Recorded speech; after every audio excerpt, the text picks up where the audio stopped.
So although you want to have a mobile-friendly website, that should be the first thing you do to have a good mobile strategy. If you're offering text messaging related services or email related, so email is incredibly popular on people's cell phones. Locative services, I don't know, in a couple of years, augmented reality, whatever. You know, you might have to set up separate metrics and accept that you are going to have several presences in the digital environment. It is not going to be just about your website. The website is where you start with mobile. It is not where you end mobile. Okay. Now, the nice thing about mobile is it offers a lot of revenue options. You know who I've been learning the most about mobile from? Marketers. They are all over this. And it's, again, not just about smartphones. Marketers are doing lots and lots of stuff with text messaging and other sorts of alert services. They're doing things with integrating their tools with existing popular venues, apps, you know, whatever, Foursquare, you see that a lot. And you start making friends with mobile marketers. There are probably some in your area somewhere. Start to talk to them. They will tell you what they do. They actually will probably be interested in talking to you because they will want to figure out how what they're doing can coincide with what you're doing because you look like money to them. You guys could be money to each other. You want to think about what is mobile good for? And again, people like to use their phones to do stuff. They don't sit there and read stuff. And with the exception of like YouTube and music players and a few other special functions, they generally aren't going to sit there and read or watch stuff that much. You want to start to think about, again, offering services rather than just content. And the services will be related to the content you offer, but if you think service, you're going to succeed. There's a caveat here. Often tablets get discussed as if they are mobile. They're not, really. It's a different use case, very different use case. All the research about tablets is showing that when people are using their tablets, they're generally sitting down or at least standing still, and their attention is focused on it. It's an immersive experience. The cell phone experience is more like, you know, huh? What do you call that experience? It's divided attention. Partial attention, divided attention, those are the terms you want to look for in the research. And there's a lot of places that really have honed in on what is the percent of time they're looking at the phone versus looking at something else. Yeah. Yes? You said with the exception of things like YouTube, they're not great at publishing media. I'm seeing more and more young people use their phones to look for videos on YouTube that will tell them how to do things. So it's still, they're not right. looking at it necessarily as a cool video to play, but it's a tool again. Right. They're using the cell phones. Yeah, to facilitate an action. You know where I see that? Bike repair. Look up bike repair videos on YouTube. And there's a lot of them. I have a bunch of them saved in a favorite playlist because I bike everywhere. And you know, if my bike breaks down, I want to look that up. And that's, again, think about on the things that people use, like a YouTube channel. If you have tutorials about how to do something in your community or how something works, put it on YouTube and make sure you have a YouTube channel. Make sure it's easy for people to find. Yeah? I see a lot of people, not just young people, but mostly young people watching movies. Uh-huh.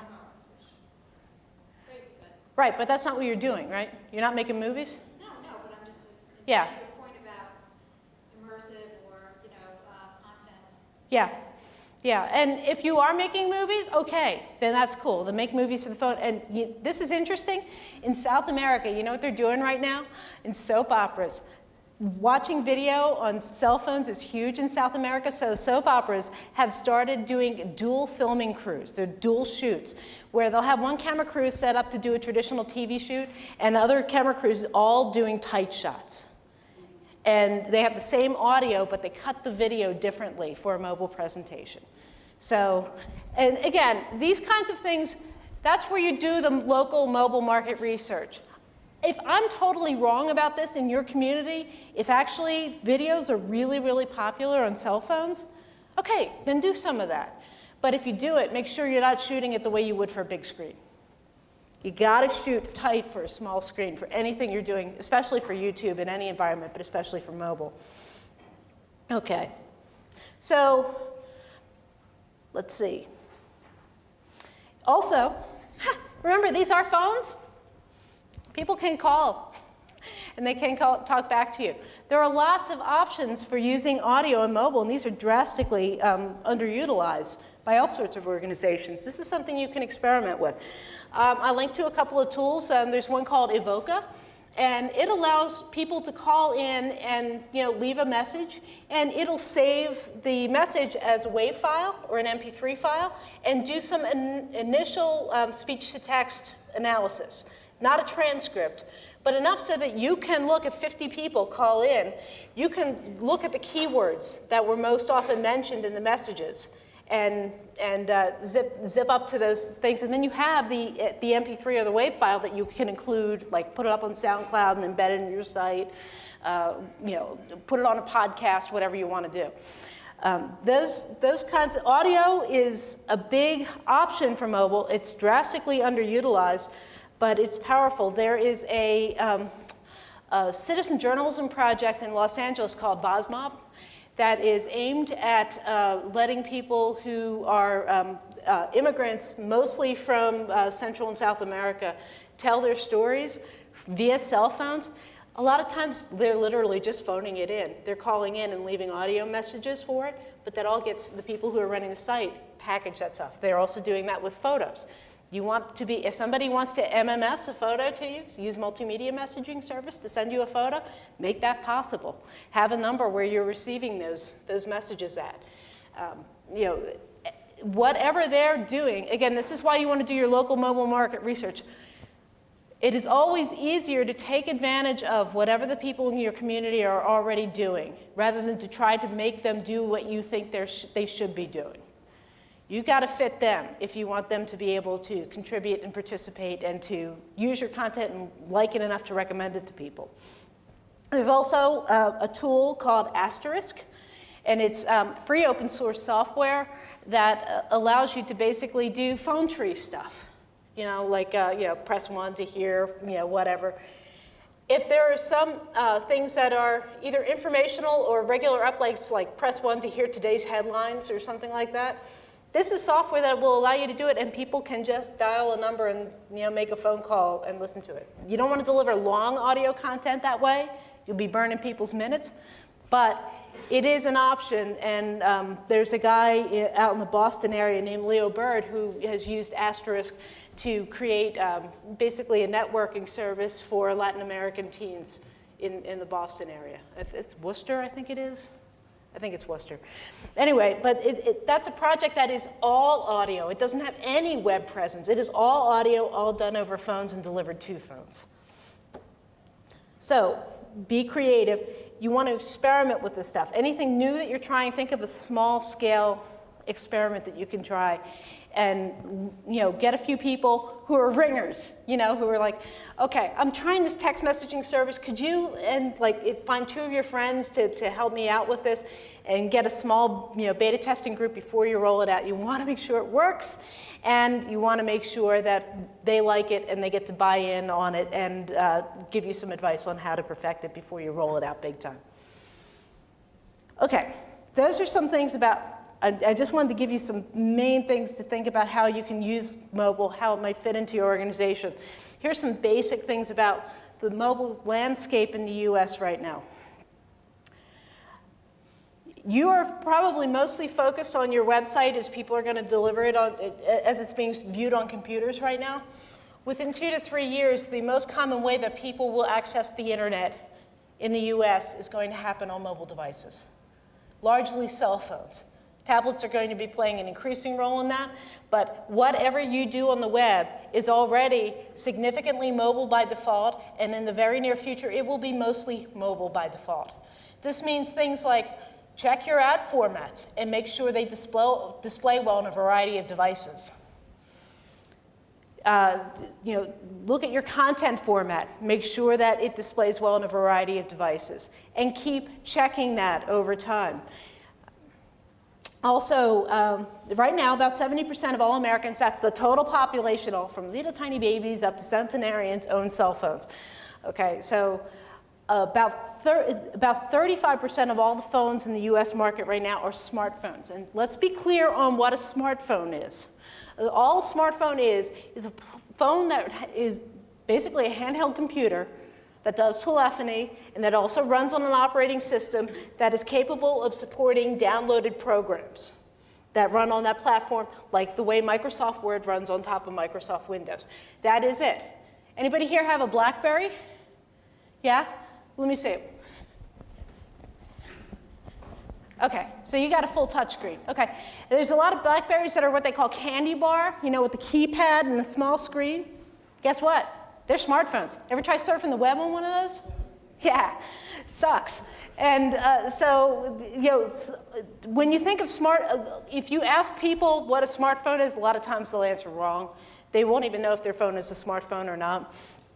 But you need to know about it because if you're doing development, you need to know what a smartphone is. The other 65% of phones right now are feature phones, and it's not going to be until about a year from now that half of the phones in the US are going to be smartphones. And guess what's going to fall into the other half that is still relying on feature phones? People who are either less technically savvy, people who either don't have a lot of money or who are worried about their job security or income security, because most smartphones, except for BlackBerries in the US, require a 2-year carrier contract with a big, big early termination fee. This means that if you're one of the many Americans who is worried about your job right now, are you going to sign a contract like that? You're probably going to settle for a crappier phone. You know, I say this because most people in the media business are constantly saying, you know, there's no point in developing for anything but smartphones. Yes, there is. Even though the browsers on most feature phones are awful, the browser that comes pre-installed with them, right now, do you know what the second most popular browser, mobile browser is in the US? The first most popular one is Mobile Safari. iPhone users love to surf the web. Second most popular is a browser called Opera Mini. Opera Mini is huge, it's fast, and it will display most pages very, very well. Not so great on detailed interactive elements. Cool thing about Opera Mini is, if you've got a feature phone, chances are pretty good that you'll be able to download and install it so you'll have a better browser to use than what the carrier gave you on the phone. And a lot of people are doing that. So what I recommend is when you're designing your mobile website, when you're designing your theme, test it on Opera Mini. That's probably what you want to be shooting for. That and its competitors will probably become more the norm for people who have less expensive phones but still want to check out the web in about a year or so from now. And it's useful. And also, actually, Google Analytics, although it does a really crappy job of sorting out most feature phone traffic, will actually sort out Opera Mini pretty well. So people may be using Opera Mini on a smartphone, or they may be using it on a feature phone, but it's a good thing to design for. And you want to figure out, here's some general things about how people use their cell phones. Again, reality check it against doing your own basic mobile market research. Right now, you know, text messaging is hands down the most popular thing that people do on your phone, their phones. And if you're not offering some sort of text messaging service, start experimenting with it now. If you don't know how to experiment with it, there are two ways that I recommend you start trying. First of all, you know, think about sending out once or twice a week, like your top story of the week, or maybe recommending a top community event of the week, something that you can include a short link to, and then you can send that out via, you know, text message. Something you need to know about sending text messages, there's a lot of laws that you don't want to step on the foul side of. Because there's a lot of toothy laws that prevent spamming of text messaging. It's called the CAN-SPAM Act. So if you're just experimenting to start with, there's a service called Twilio, Twilio. I include a link to it in my notes. Twilio basically allows you to use text messaging and multimedia messaging to integrate that with a lot of different interactive services, including sending out alerts about, you know, your latest stories and that sort of stuff.